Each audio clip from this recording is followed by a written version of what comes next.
All right. Welcome to the Metal Gear Rising Revengeance closing thoughts. I'm going to go ahead and grab the music playlist so that we can start on a good, or at least like start with right on music.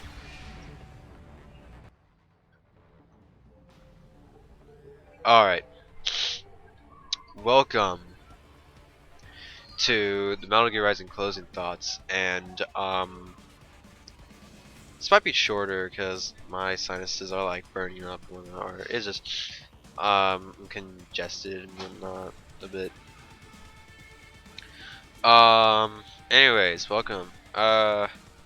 So I think we'll discuss and whatnot of all the features in here.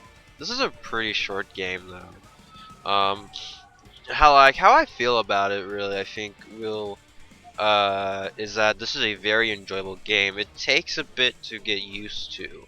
Um, the parrying and blocking mechanic is super awkward but interesting and whatnot. Anyways, but yeah, we'll start with gameplay. Rules of nature. But starting with gameplay, parry and blocking is one of the most interesting systems in a game from here specifically.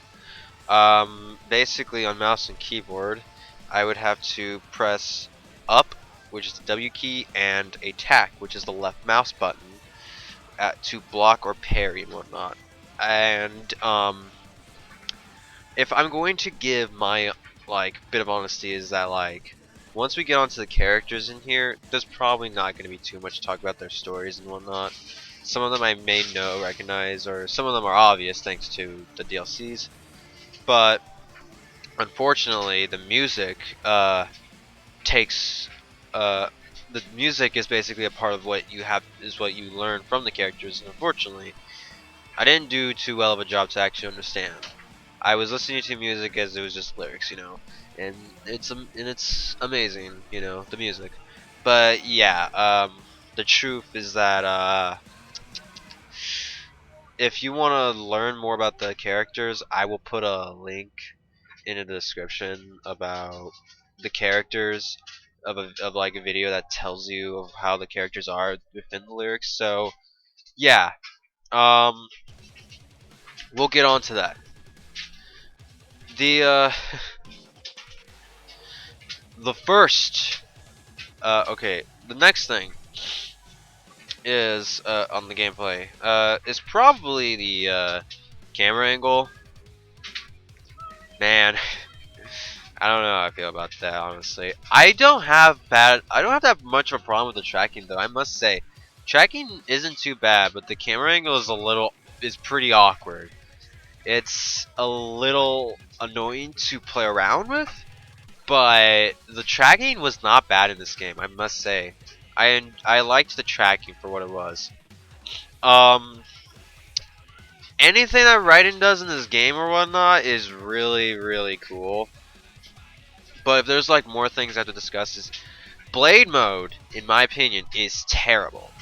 Oh my gosh, it is so clunky with mouse and keyboard. It is so clunky. One light tap on the keyboard, I just press my W lightly. It just goes it goes fucking 20 centimeters. That's an over exaggeration, but the blade mode is not good. Blade mode, I'm going to say you cannot make an argument against me that blade mode is decent. It's not. It's not good if anything I do will just shift my camera angle completely to another area and I miss or I'm stuck and I'm trapped. It's it's also a little hidden that you can angle it, which is a little annoying because I was stuck on Senator Armstrong because of that. But Sundowner was the worst offender of this because of the blade mode, that the blade mode prompts and whatnot, simply because slashing is just, it's so bad. and man, I was not happy with the blade mode. Everything else gameplay wise is not bad, but blade mode is terrible. What is really cool though is basically, like I mentioned, writing everything. The fucking the execution prompts are dope as hell. It's always cool to get the fucking. It's always cool to rip out, like their spinals or their juice packs or whatnot or whatever they call them. It's really cool to do that. Like, this game is super good in a whole like action form and whatnot. The action is nice, it's tight, it's clean. This game is funny as hell too. But so it's like it's really just neat and satisfying, and the bosses here are super cool. The bosses are super cool and whatnot, and I really do appreciate that from this game. Um, Oh yeah, another thing is that the camera angle doesn't help with the fact that the jumping and running in like fucking ninja mode is not that good. It's not as bad as blade mode. Like you go fast and like ninja mode is pretty helpful when you're fighting guys. When you're trying to jump over stuff though and trying to be stealthy, my god, the stealth in this game is like non-existent most of the time. Why are the enemies capable of fucking having godlike ears or godlike vision? It's just so awkward. It's just it's so noticeably bad because of how goddamn terrible the stealth section is, just because of how goddamn good the enemies are at noticing those points.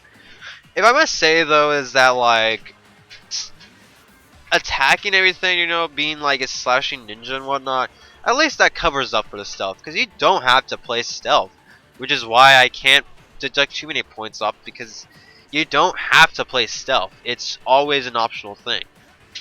Maybe except for one part, but no matter what, it's like optional. So it's like I can't deduct many points off of the stealth section. Um, and like if you do get past like a almost impossible stealth section, then it is really satisfying. It's really cool. It's very accomplishment worthy. Other than that, the stealth section, non-existent. The enemies are too good. I think the enemies are too good at catching you. But yeah.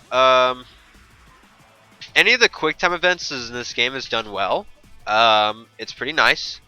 Um, I don't think it's a whole.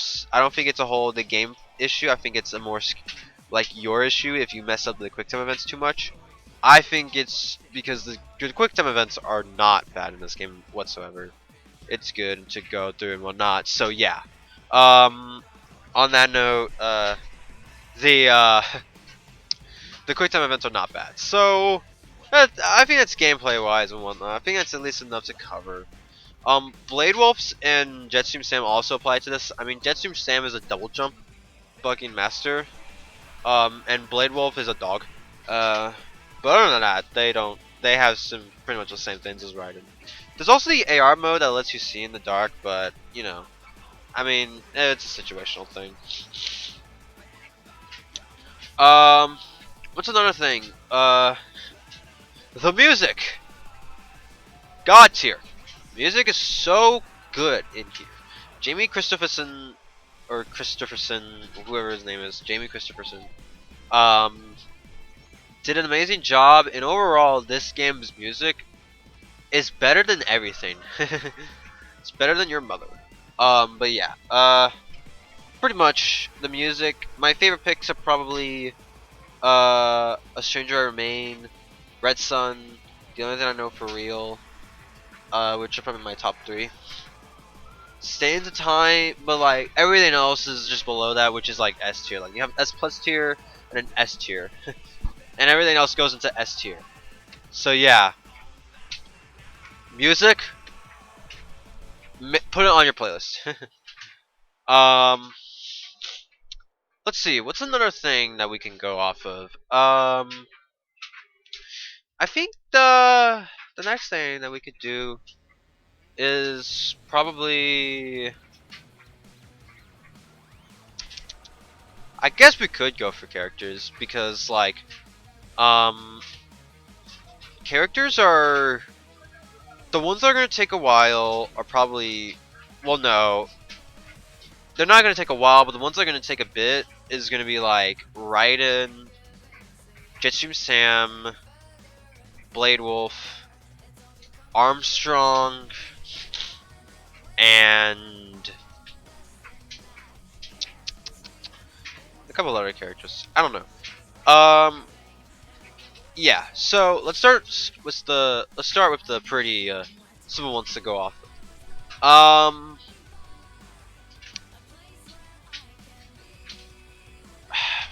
Okay. Mistral, I know probably more about than a couple others, but I'm gonna talk about her anyways. Mistral is basically a child soldier and whatnot, and she is the third fight in the game. Um, and basically she was like a child soldier that lost freedom and whatnot. Unfortunately, the lyrics are basically what explains more about her, but yeah, she looks at war, and I think it was maybe Armstrong who, gave her a place to, enjoy stuff. But this war basically is like her home to do and whatnot. And Mistral, basically kind of has the same things. I think around. I think her tongue was like France or whatnot or French. But she's a pretty. She resonates with writing a bit, and unfortunately, because it's like this game requires you to know quite a bit of the series, and I'll be honest, is like I never really played Metal Gear Solid, except for this one. But this is Metal Gear Rising. But you'll like know a lot more about like Raiden and whatnot, and you probably know a bit about Mistral. But unfortunately, because I don't know much about Raiden, I can't really give much else on Mistral. Monsoon. Uh, what do I say about Monsoon? I think his speech about the memes is the funniest thing ever, and it's quite truthful. But it's hilarious because this game is quite corny. But I mean, that's what Metal Gear Solid has always been. But people have always cherished them. But other than that, like Monsoon is a boss in Metal Gear Rising: Revengeance. I don't know really anything else I can go with him. Next up, Sundowner. Sundowner is a basically a warmonger who lost his body. I may have to check this on TV tropes when I give Metal Gear its own episode someday.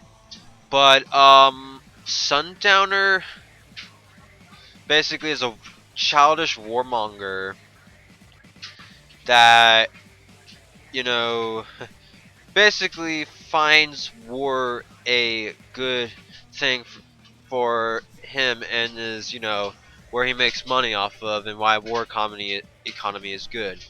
Obviously, we don't agree with that because war is bad. And his whole thing about the good old days of 9/11, Jesus Christ, no, no, no, no, no. To take it from Maxor, 9/11 is bad. Sundowner is crazy. But yeah, it's really all I have on Sundowner.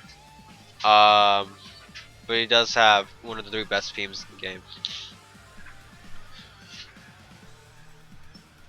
Um, I think the next one we could go off of is the other cast. We got uh who was like one guy's name? I can't. It's like if I say black person, that's just gonna make me look racist. But that one person, I can't remember his name. I'm sorry. But the dude, pretty cool. His kind of thing within Raiden, I think around the start was that Raiden shouldn't be going towards World Marshal and probably just give up at this point. Simply because he's looking, he's he's kind of looking towards the future and whatnot of what that could imply and stuff. but World Marshal doing all this stuff is really bad. Other than that, it's like he helps work with Boris, Doctor, and Courtney. Catherine? Courtney? I don't know her name. Most forgettable character, honestly, in here. But he was pretty neat for like his role in as one of Raiden's helpful people. Not as helpful as I think would be Boris and the Doctor. Um, but he was a pretty interesting person. We don't get much information off of him. We don't even have a backstory to go through with him. So yeah, there's him. Um, the next, I would think the next character to go through is.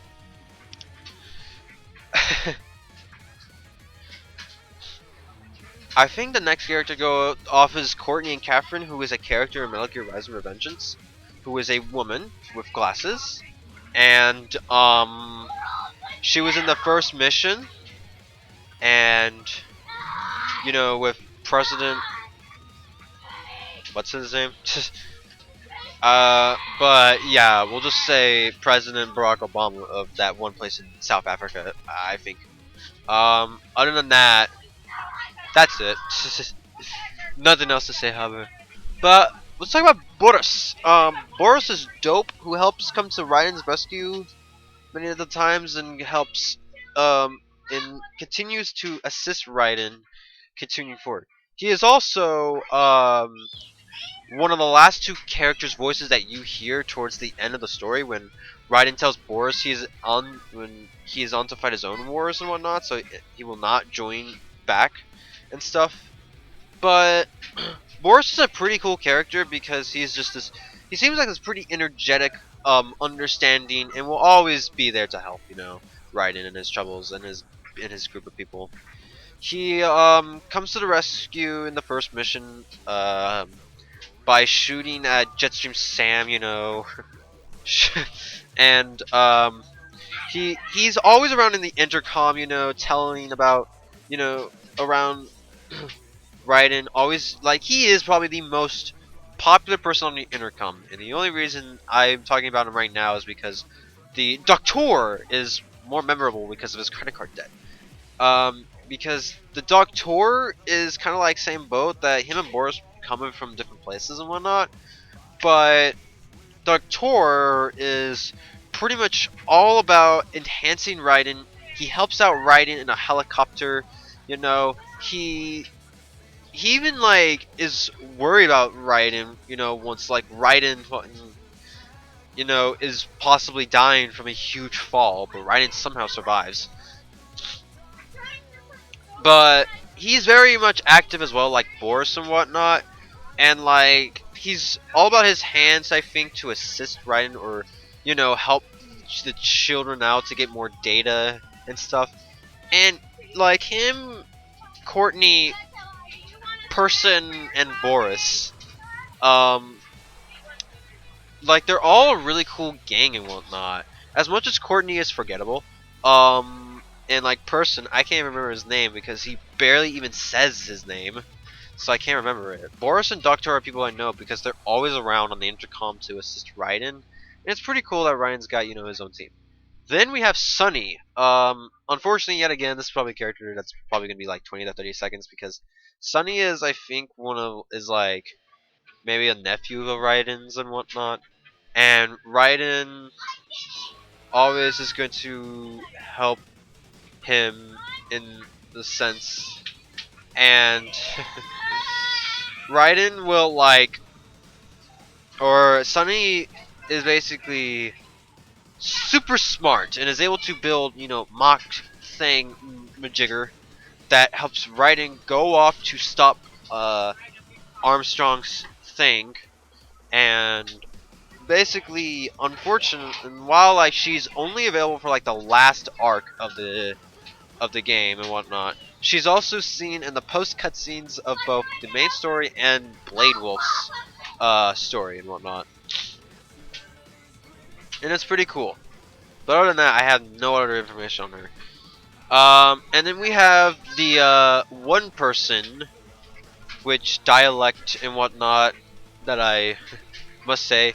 He's a cool kid, and he likes the ninja thing, and he was recovered and whatnot thanks to Raiden. Um, but other than that, you don't have much information off of him. Other than that, like the he's a child under the program that the Winds of Destruction World Marshal are imposing to make children into like soldiers and machines and whatnot to attack. And that's just not good, and we must stop the child labor in this game. So we save him, and he basically becomes one of the helpful people of the group. Yeah, at least he'll get a good education along with Sunny. Anyways, um, when is Metal Gear Rising 2, by the way? Anyways, so now we're gonna get on to the big four. So, Armstrong. Armstrong. One of one of the best final bosses I think we've gotten in video games and whatnot. He basically is his motives are really close to Raiden's than what we else fought. It's like, you know, you fight your own wars and whatnot to find what you think is the truth. But it's like it's hard to do that because people are gonna try to kill you and whatnot. Um, but other than that, it's like what it offers is that like Armstrong basically goes for a whole, you know, he is a senator basically that does need votes, you know, and his plans to basically create like a world that is destined for people to fight on their own and whatnot. His motives, like I said, are close to Raiden's, which we recognize in the music. Um, but Armstrong really kind of offers an interesting background as well. His opinions of like of how he is like he does not have much of a care for Japanese culture. He just like his like opinions on trees is actually kind of truthful because like cherry blossoms are so beautiful, but they just go away so quick. And it's like I'm pretty sure they're like trees in like South America that also are like different colors, but we don't talk about them. But other than that, it's like there's nothing like too, you know, big on that scale for there's like nothing too worrisome for Armstrong because his main mission is to make sure that this war helps people entrust them and makes people believe in them, and so that American can show what they're truly made of and whatnot. But like it's not needed, but it's kind of a whole saying that Armstrong wants to start his own role for America to find its own purpose, you know, or America find another purpose that helps the people see who they are themselves. While it's while his fucking well his reasons and his motivation for why he can provide a lot of insight, his ways of getting those reasons are completely shit. We don't need to start a war because then we infringe huge atrocities that could really spell the doom for a lot of places. But believing in America and America having the firepower of everything, it's like it's kind of a little like much deeper scale situation to think about. Armstrong's fight is also completely awesome and whatnot, and is definitely one of the greatest boss fights and whatnot. But yeah, well, like him and Raiden's motives are pretty close and whatnot. But Armstrong must die in order to prevent what could truly happen in the world. So yeah, there's Armstrong. Um, the next one to go off of I think is Jetstream Sam. Sam. Sam is a really interesting character because, like, Sam was this character of was basically the same token as Raiden before he eventually joined, because Sam doesn't like find really any reason now to really move on except kill after his story. But he was down the same path that Raiden was going, because it's the whole thing is like to initiate justice onto people who deserve it. But that same thing can't continue on forever, because it eventually just become a bloodbath, which Sam eventually becomes, which is a bloodbath. So to prevent Raiden from doing that same thing, you know, he battles Raiden and sees what Raiden chooses his next path to be, instead of joining, you know, the group. Another thing was that Sam eliminated a cartel because they killed his father. So he took up his like Murasama assault rifle blade and basically almost shut down the entire cartel, and now went back to shut down World Marshal, which where Armstrong was. And generally, like, was capable, but Armstrong was able, but like he didn't go for what Armstrong had, which was his nanotechian heart.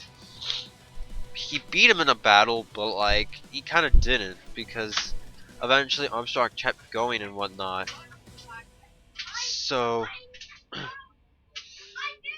um, but yeah, the whole kind of. All right, here we go. Sorry. Anyways, so the next, I think the next thing to really like go off of is probably from Sam, is that like his battle and like him losing really what it means to be another person, except for just instead of killing and whatnot. Like Sam straying down an interesting path just because of this whole thing. It's something. Um and like in the end, him getting killed, you know, is like a whole redemption arc for him, because his sword being loaned to Raiden, to which Raiden now goes to commit, you know, mass atrocities. um, it is one of the most.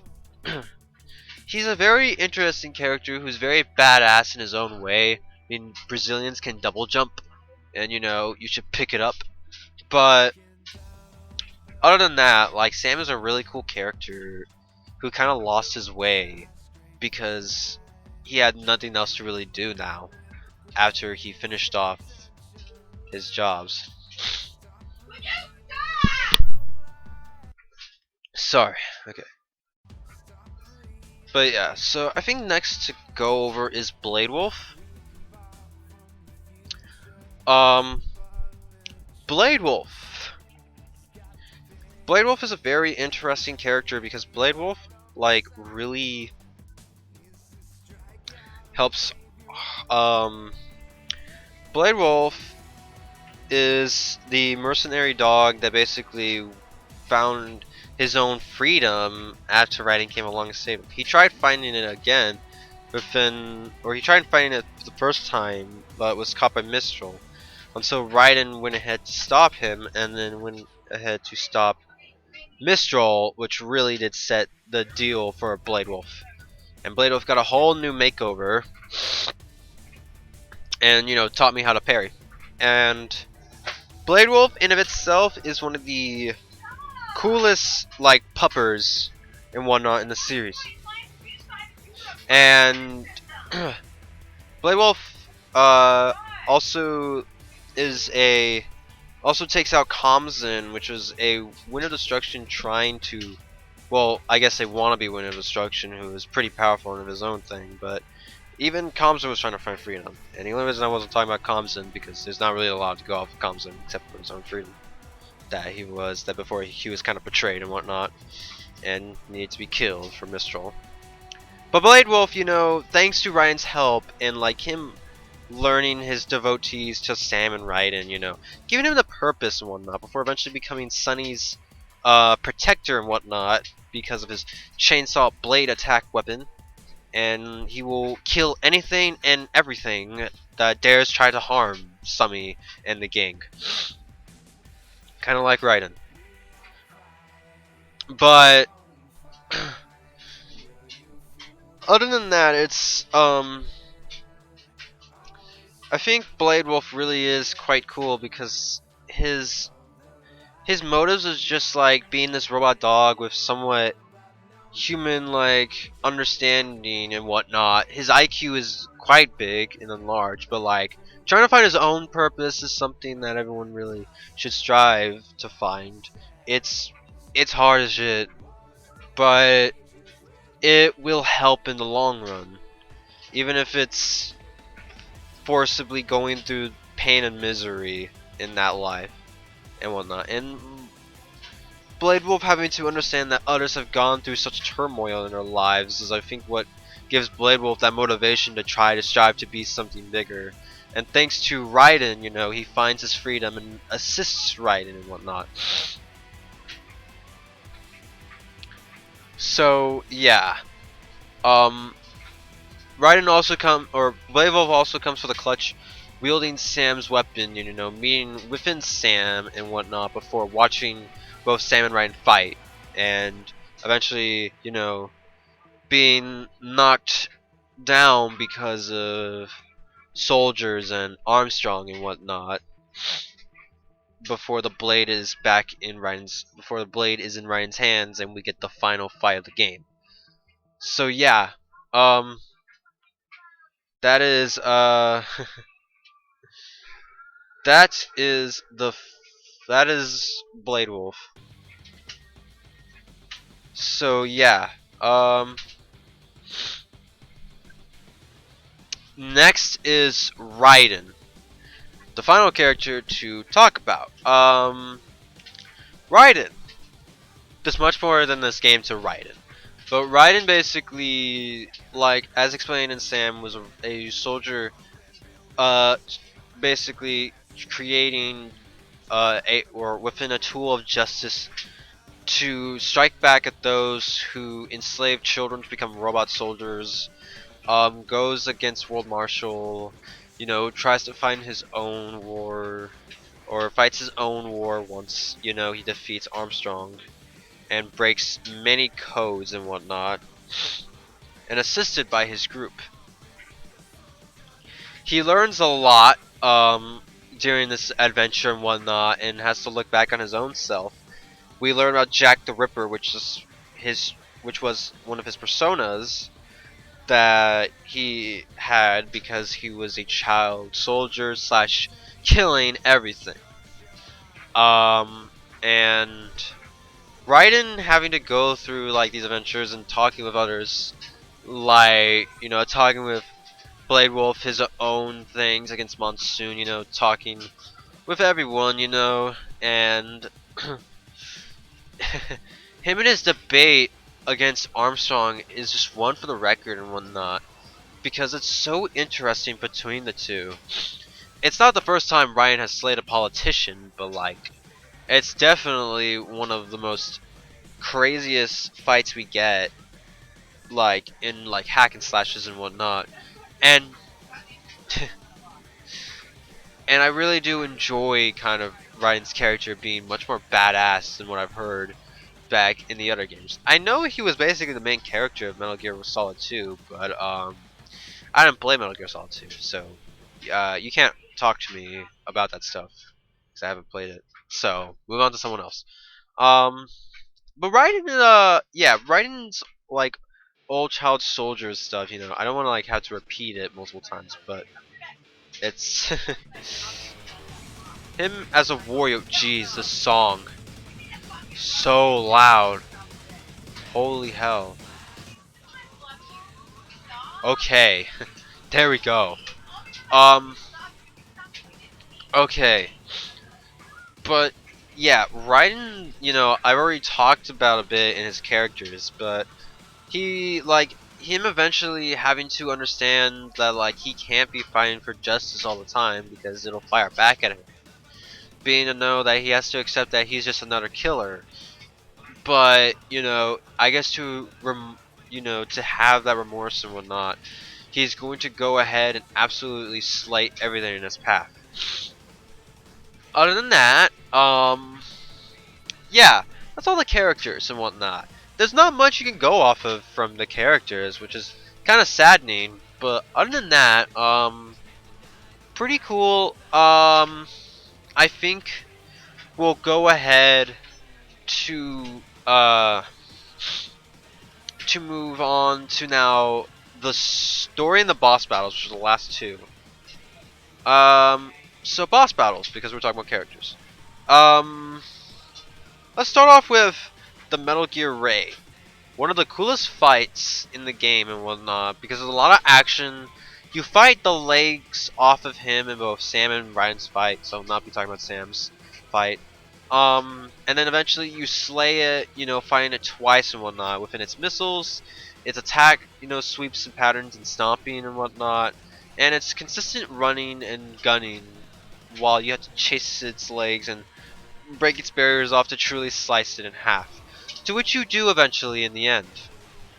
One of the cooler fights, also Rules of Nature, is dope, and it's very fitting in that fight. Um, I think another good. Okay, so the next fight is Blade Wolf, and Blade Wolf is one of Blade Wolf is one of the most neat kind of fights because Blade Wolf basically is kind of a whole boss you have to parry because Blade Wolf consistently blocks, chases kind of slams himself into you, with one being an attack that does a ton of damage, and he's always trying to invoke his things against Right and whatnot, being with his own hot knives towards you, and his whole chainsaw wielding slow but strong attacks and whatnot. He has a lot of staggering hits and whatnot, and he sends out his minions and stuff, like his three enemies, and then his big robot machine before getting on to fight for the last few of the bit before you slay him. So yeah. Alright. But yeah, so that's basically Blade Wolf's fight. Next up we have Mistral, which to me is which is one of the two easiest fights in the game along with the Metal Gear Ray. Her fight has a ton of healing factor.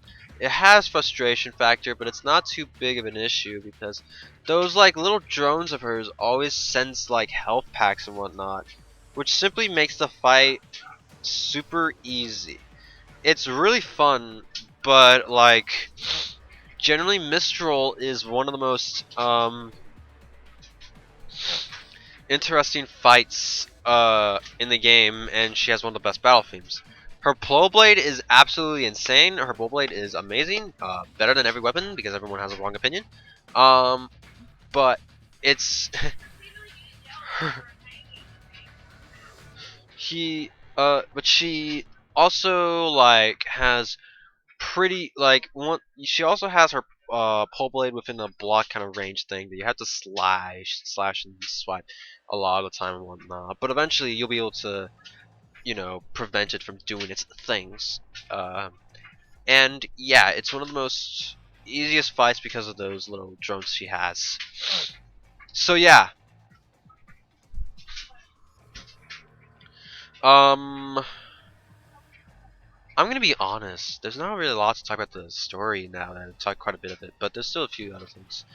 Um, the next fight afterwards is kind of like that Metal Gear Grad thing, which really isn't much. Just block, It's a lot of you know, attacks within its shields and whatnot and stuff.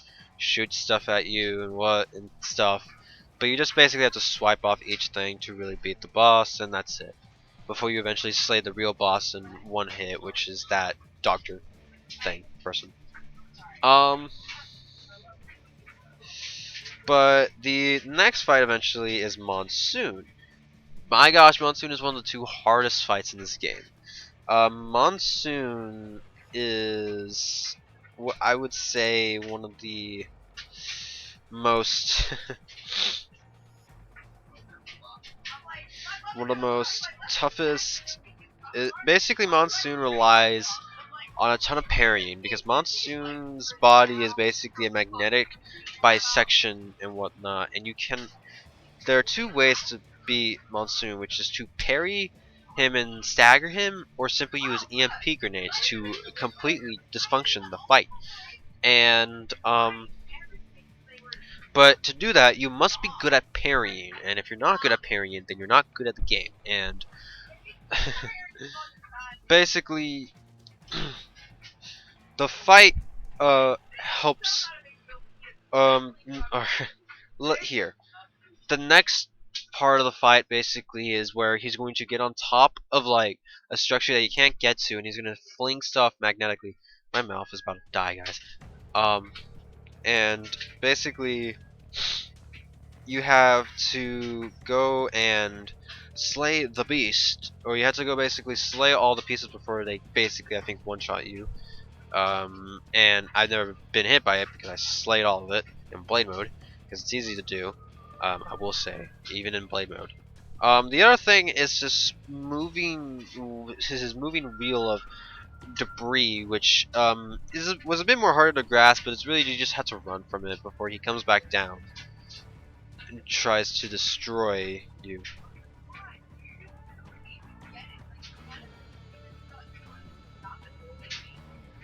Um,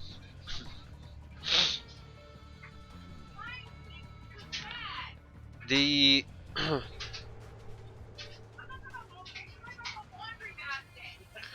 the next thing.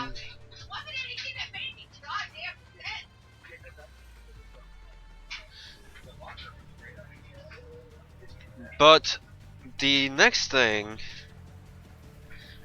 or really kind of the next thing is his final stand, is when she shoves the Washington Monument towards you, and you have to, and you basically you run, you stop in it, and then you slam Monsoon back into the wall, and that's it for Monsoon, and he is dead.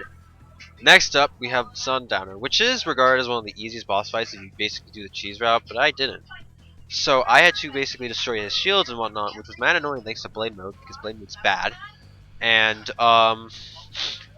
you have to like basically parry, or you have to fucking do quick time events against him and whatnot to get those pieces to separate and whatnot and slay them before getting to his final and second phase, which basically has its own checkpoint, which is really cool. And this is where he's a bit more rambunctious with sending in enemies and using pillars and helicopters that you have to shoot down.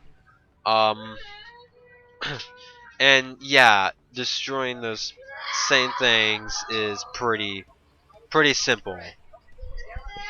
And the other thing to kind of look out for on Sundowner is that his unavoidable attack or whatnot when you're close range, or the one you can't block or parry, that does a lot of damage and sends you far, so you have to be aware of that.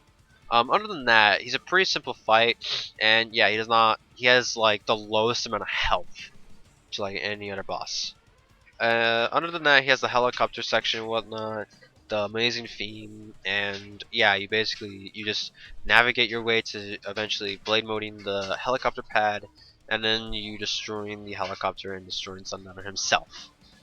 Then we go on to Jetstream Sam. So Jetstream Sam took a bit because he's hard to attack. It's like he kind of like he goes to positions where he can't really run, or where he doesn't really run, but he stands there, and affording to try to attack him, he just blocks everything and does his attacks and whatnot. Like I said, he doesn't run, he blocks a lot, so it's a little hard.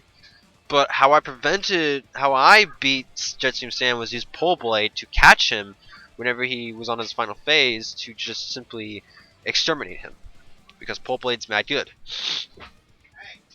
Um, so the the next the next thing, or the thing about Jetstream Sam is that Jetstream Sam has two distinct phases. He has one within his sword, and then one without his sword. One without his sword, honestly, yeah, it's scary, but it actually is probably the easiest phase.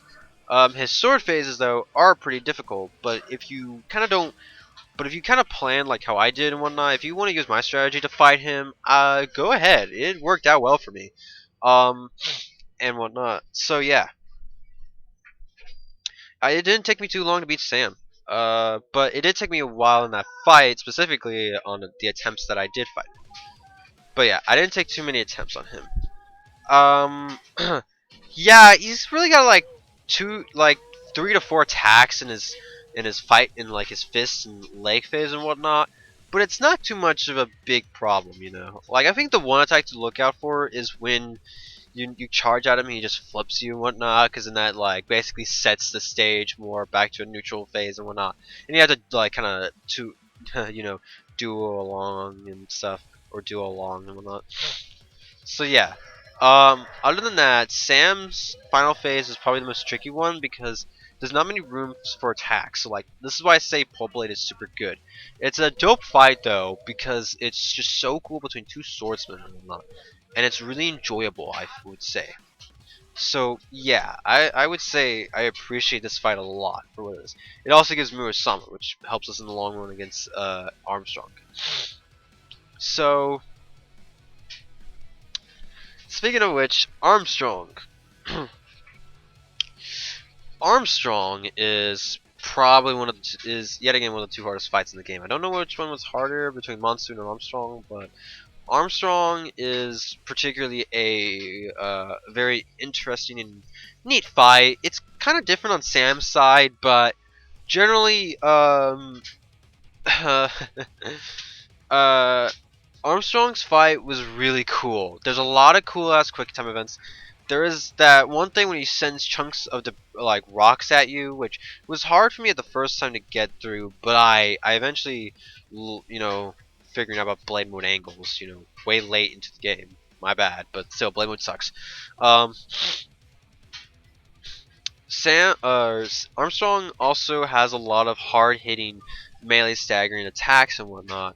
He has the volcanic Fist of Doom, which separates the arena into two separate arenas, I guess, or two separate halves or quarters and whatnot. And the other thing about Armstrong is that he has the heal factor and whatnot, which which is a little bit annoying. But if you do get it, he's likely not going to do it again, which is kind of cool. But other than that, Armstrong also has some pretty simple attacks to dodge, but then he has the fucking wrestling or grab you by neck attack that's so difficult to dodge. It's almost as if like you just take it by pure force, because like he's gonna catch you in that, and it's really difficult to avoid.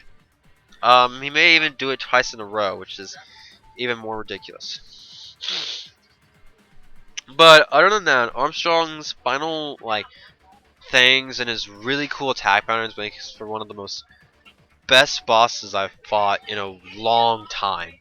He's so cool, and it's so entertaining, and it's really neat between two kindred spirits and whatnot, and I really do appreciate the fight. We got Compson though. Compson's quite interesting because I like his fight quite a bit. He's not hard, but like his jump attack makes it very obvious once you understand it, and also because it gives you room to do tons of damage with Blade Wolf, because you get he has a uniqueness to his thing, which is like he shatters the ground so hard that Blade Wolf can hide under the rubble and whatnot, and can attack from behind and pierce him with his chainsaw and whatnot, which does a lot. He also has one of the coolest executions in the game, and it's so dope. And I really like it. I was surprised with how cool Khamzan's boss fight was. Even I don't know much about him at all. Like, it was a really cool fight. He has a lot of slow attacks. He has the arm attack, grab attack, which I've never gotten hit by. But other than that, it's a pretty cool fight. So yeah, that's all the boss fights.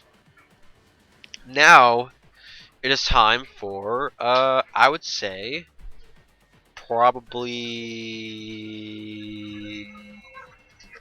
the story, because the best that we can get the story is that the world marshal in Colorado wanted to basically revive the war economy within Pakistan and stuff and whatnot within Middle Eastern Europe or something, or Asia.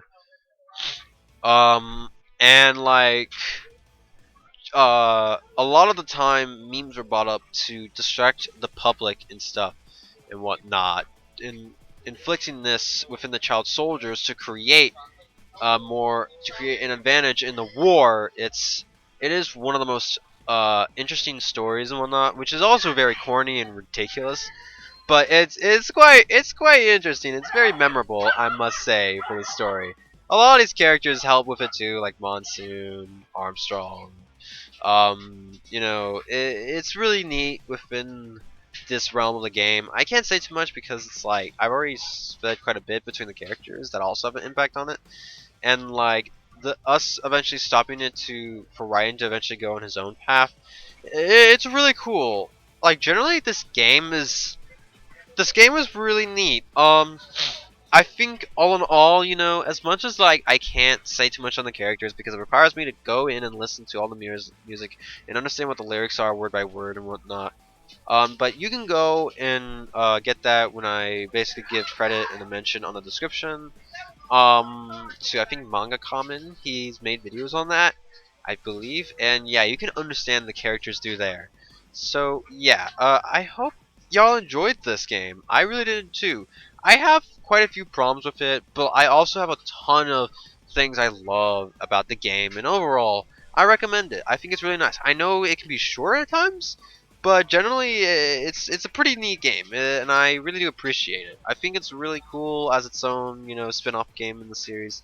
And overall, give it a try. It's not the best game I played, but it's great. It is a great game. 8 out of 10, I would say 8 out of 10. Yeah, I really did enjoy it. Thank you so much for coming by on this lovely day of Metal Gear Rising Revengeance on this lovely bunker.